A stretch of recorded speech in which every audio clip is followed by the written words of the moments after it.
Are you concerned with your balance and stability when walking, despite doing balance and strengthening exercises or even balance therapy? If so, you may be missing one crucial component of walking balance. In this video, I'm going to explain what that is and how to fix it. Now, most balance exercises focus on static balance, that is, being able to balance in one place.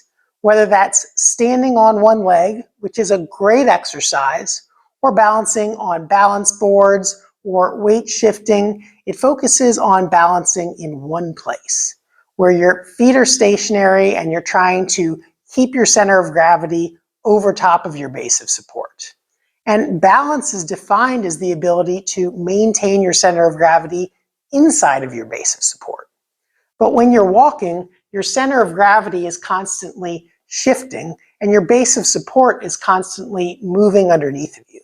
And so if you want to fix your walking balance, you can't just focus on static balance activities like standing on one leg, but you need to progress that activity into movement.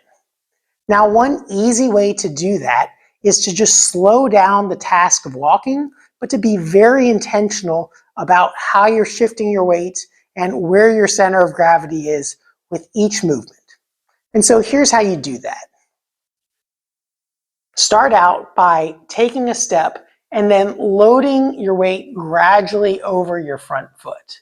Make sure that you've got all of your balance centered over that leg, and then try to balance momentarily on that leg while offloading the back leg from the floor until you are standing in one place.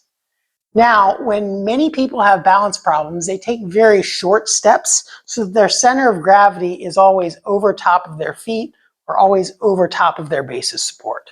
But to walk at a faster pace with a more normal stride, you actually have to shift your center of gravity in front of your base of support so you're momentarily falling.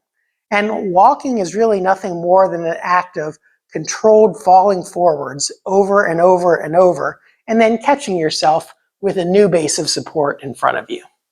So you'll start out shifting your weight over the front foot, and then take a long stride to where you're going forwards only as far as you feel safe. So start out with relatively shorter strides, and then as you get better, you can progress the stride length. Now you'll load weight over this front foot, gradually offload the back leg again, get into momentary single leg stance, and then shift the weight forwards, and then catch yourself on the front leg again. I would advise doing this by a wall, somewhere where you can, if you need to fall into it, you can fall into it for safety purposes.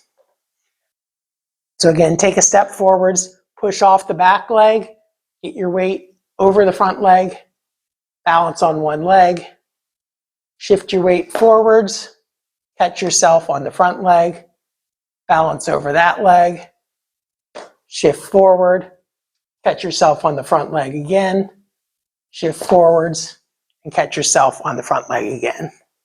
And you would repeat that process over and over and take longer and longer steps as you get better. Now, just practicing this as an exercise isn't enough if you want to truly improve your balance when walking. You have to actually be a little bit intentional about doing this when walking. Now, you're not going to do it quite as slow as when you're doing it in the exercise, but being cognizant of where you place your foot, where your center of gravity is, each time you take a step will help you to become more aware of your balance when you're walking. If you are a little bit more concerned, you can even use a wheeled walker or a cane to help you out, and make sure that you're placing the cane, getting balance over that front foot, and then stepping through with your opposite leg. Now, if you do have more concerns about balance and you need to use a cane or a walker, I've got some other videos on how to do those safely while you're working on improving your balance without a cane. But before you check those out, if you found this video helpful, make sure to give it a like and subscribe to our channel so you can get notified of our future videos. Thanks for watching, and I'll see you in the next video.